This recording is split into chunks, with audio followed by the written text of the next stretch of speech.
जय हिंद दोस्तों। जैसा कि आप अपनी स्क्रीन पर देख रहे हैं, आज जो हम संघीय व्यवस्था के बारे में जानेंगे, जो कि एग्जाम के पॉइंट ऑफ व्यू से काफी ज्यादा महत्वपूर्ण टॉपिक है और लगभग एग्जामों में अक्सर इनसे क्वेश्चन बनाकर पूछ लिए जाते हैं। तो चलिए स्टार्ट करते हैं और जानते हैं कि आखिर संघीय व्यवस्था क्या है।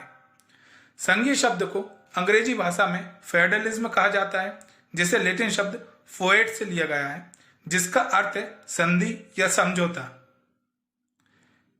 इस तरह संघ शासन एक नई राजनीतिक व्यवस्था है जिसे विभिन्न राज्यों के बीच संधि या समझौते के द्वारा निर्मित किया गया है। इसके अंतर्गत राज्यों को कई देशों में अलग अलग नामों से भी जाना जाता है, जैसे कि स्विट्जरलैंड में कैंटोन, कनाडा में प्रांत, रूस में गणतंत्र और अमेरिका में राज्य। इन सभी नामों को आप याद रख लीजिएगा, कभी कभार एग्जामों में पूछ लिए जाते हैं। अब संघीय व्यवस्था की जो परिभाषा है वो दो आधार पर दी गई है, जिसमें से पहला है एकात्मक सरकार। इसके अंतर्गत एकात्मक सरकार उसे कहते हैं जिसकी शक्तियां एवं कार्य केंद्रीय और क्षेत्रीय सरकार में स्थित होती है। दूसरा है संघीय सरकार। इसके अंतर्गत शक्तियों का विभाजन संविधान के अनुसार केंद्र और राज्यों के मध्य होता है। अमेरिका विश्व में पहला संघीय शक्ति वाला देश है। यह अमेरिकी क्रांति 1775 से लेकर 1783 के बीच में जो हुई थी के बाद 1787 में बना, जिसमें 50 राज्य हैं। नेक्स्ट है भारत के संदर्भ में संघीय व्यवस्था। भारत की संघीय व्यवस्था कनाडा के मॉडल पर आधारित है, ना कि अमेरिकी संघ पर, जिसके दो प्रमुख कारण थे, जिसमें पहला है भारतीय संघ राज्यों के बीच किसी सहमति का परिणाम नहीं है, अर्थात भारत का निर्माण कई राज्यों को मिलाकर या संधि कर नहीं किया गया है, जबकि अमेरिकी संघ का निर्माण कई आर्थिक रूप से पिछड़े स्वतंत्र राज्यों को मिलाकर एक बड़े व मजबूत संघ का निर्माण किया गया है। दूसरा है भारतीय संघ के अंतर्गत राज्यों को संघ से अलग होने का अधिकार नहीं है। वहीं अमेरिकी संघ में राज्यों को अपने संघ से अलग होने का अधिकार प्राप्त है। इसलिए कनाडा का अपना खुद का संघीय मॉडल है, जिसे भारत ने भी अपनाया है। भारतीय संविधान में कहीं पर भी संघ शब्द का उपयोग नहीं किया गया है। फिर भी अनुच्छेद 1 में कहा गया है कि भारत राज्यों का एक संघ है, जिसका अर्थ है कि भारत के अंदर राज्य पहले से ही विद्यमान थे। इन्हें किसी भी संधि या समझौते के अंतर्गत नहीं जोड़ा गया है। नेक्स्ट है संविधान की संघीय विशेषताएं, जिसमें पहला है द्वैध राज पद्धति। इसके अंतर्गत संघ स्तर पर केंद्र एवं राज्य स्तर पर राज पद्धति को अपनाया गया है, जिसमें दोनों को अपने क्षेत्रों में संप्रभु शक्ति प्रदान की गई हैं, जिसमें केंद्र सरकार को राष्ट्रीय महत्व के मामले में जैसे रक्षा, विदेश, मुद्रा, संचार आदि को देखती है, जबकि राज्य सरकार क्षेत्रीय एवं स्थानीय महत्व के मामलों को देखती है, जैसे सार्वजनिक व्यवस्था, कृषि, स्वास्थ्य, स्थानीय प्रशासन आदि। सेकंड है लिखित संविधान।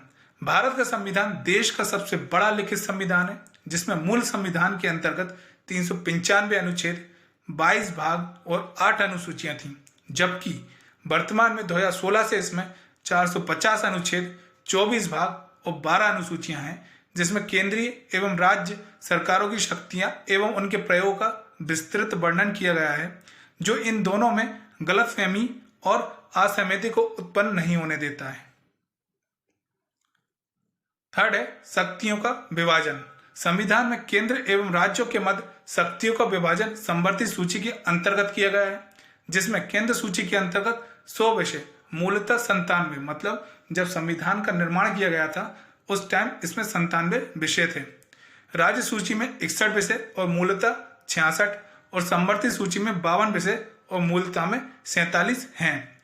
संवर्धित सूची पर केंद्र एवं राज्य दोनों कानून बना सकते हैं, परंतु विवाद की स्थिति में केंद्र द्वारा बनाए गए कानूनों को प्राथमिकता दी जाती है, जबकि ऐसे विषय जो किसी भी सूची के अंतर्गत नहीं आते हैं उन्हें अपशिष्ट सूची में रखा जाता है। फोर्थ है संविधान की सर्वोच्चता। संविधान की सर्वोच्चता को ध्यान में रखते हुए केंद्र या राज्य सरकार दोनों ऐसे कानूनों का निर्माण किया जाना चाहिए जिससे कि किसी भी नागरिक के मौलिक अधिकारों का हनन ना हो। अन्यथा अगर किसी के भी अधिकारों का हनन होता है तो अनुच्छेद 32 के तहत उच्चतम न्यायालय और अनुच्छेद 226 के तहत उच्च न्यायालय के द्वारा उस कानून को अवैध घोषित कर दिया जाता है। फिफ्थ है कठोर संविधान। कोई भी संविधान कठोर संविधान तब हो सकता है जब उस संविधान के अंतर्गत संशोधन की प्रक्रिया कठोर हो, अर्थात संशोधन करने के लिए संसद के विशेष बहुमत एवं संबंधित राज्यों में से आधे से अधिक की स्वीकृति अनिवार्य होती है। सिक्स्थ है स्वतंत्र न्यायपालिका।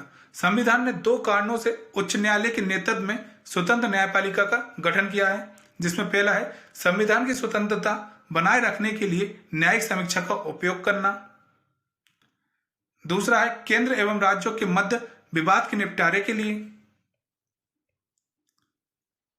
7 पॉइंट है द्विसदनीयता। इसके अंतर्गत 2 सदन आते हैं, उच्च जिसे राज्यसभा कहते हैं, निम्न जिसे लोकसभा कहते हैं, जिसमें राज्यसभा भारत के राज्यों का प्रतिनिधित्व करती है, वहीं लोकसभा भारत के लोगों का, और साथ ही राज्यसभा केंद्र के अनावश्यक हस्तक्षेप से राज्यों के हितों की रक्षा करती है।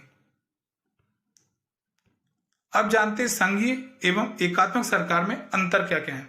संघीय सरकार दोहरी सरकार होती है, जिसमें राष्ट्र की और क्षेत्र की दोनों की सरकार होती है। राष्ट्र मतलब केंद्र की भी सरकार होती है और एक राज्य की भी सरकार होती है। एकात्मक सरकार में क्या होता है, एकल सरकार राष्ट्रीय सरकार होती है जो क्षेत्रीय सरकार बना सकती है। मतलब एकल सरकार का मतलब क्या है, एक ही होगी, मतलब केंद्र की सरकार होगी, अगर वो चाहे तो क्षेत्रीय सरकार भी बना सकती है। और संघीय सरकार में क्या होता है, संविधान जो होता है वो लिखित होता है, और एकात्मक सरकार में संविधान लिखित भी हो सकता है जैसे कि फ्रांस का है, या अलिखित भी हो सकता है जैसे कि ब्रिटेन का है। राष्ट्रीय एवं क्षेत्रीय सरकारों के मध्य शक्तियों का विभाजन होता है संघीय सरकार के अंतर्गत। वहीं एकात्मक सरकार में शक्तियों का कोई विभाजन नहीं होता तथा समस्त शक्तियां राष्ट्रीय सरकार में ही निहित होती हैं। संघीय सरकार में संविधान की सर्वोच्चता होती है, वहीं एकात्मक सरकार में संविधान सर्वोच्च भी हो सकता है जैसे जापान का है, और नहीं भी जैसे कि ब्रिटेन का। संघीय सरकार का संविधान कठोर होता है, वहीं एकात्मक सरकार का संविधान कठोर हो भी सकता है जैसे कि फ्रांस का है, या लचीला हो सकता है जैसे कि ब्रिटेन का है। स्वतंत्र न्यायपालिका संघीय सरकार में देखने को मिलती है, वहीं एकात्मक सरकार में न्यायपालिका स्वतंत्र हो भी सकती है और नहीं भी। संघीय सरकार में द्विसदनीय विधायिका दिखती है, वहीं एकात्मक सरकार में विधायिका द्विसदनीय हो भी सकती है जैसे कि ब्रिटेन में है, और एक सदनीय जैसे चीन में। द्विसदनीय मतलब जैसे कि लोकसभा और राज्यसभा। नेक्स्ट है भारत में संघीय व्यवस्था अपनाने का कारण। भारत के संविधान में संघीय व्यवस्था को अपनाने के लिए निर्माताओं ने 2 कारण दिए हैं। पहला है देश का वृहद आकार एवं सामाजिक संस्कृति विविधता। दूसरा है संघीय व्यवस्था से न केवल सरकार की शक्ति बढ़ेगी बल्कि क्षेत्रीय स्वायत्तता एवं राष्ट्रीय एकता में वृद्धि होगी। तो दोस्तों, मैं उम्मीद करता हूं कि ये वीडियो आपको काफी पसंद आया होगा, और आप चाहते हैं कि हम आपके लिए निरंतर इसी प्रकार की और वीडियो लेकर आते रहें, तो हमारे चैनल को ज्यादा से ज्यादा सब्सक्राइब करिए, साथ ही बेल नोटिफिकेशन के बटन को दबा लीजिएगा ताकि हमारी वीडियो की लेटेस्ट नोटिफिकेशन आप तक सबसे पहले पहुंच सके। और वीडियो को लाइक एंड शेयर करना बिल्कुल ना भूलें। धन्यवाद। जय हिंद, जय भारत।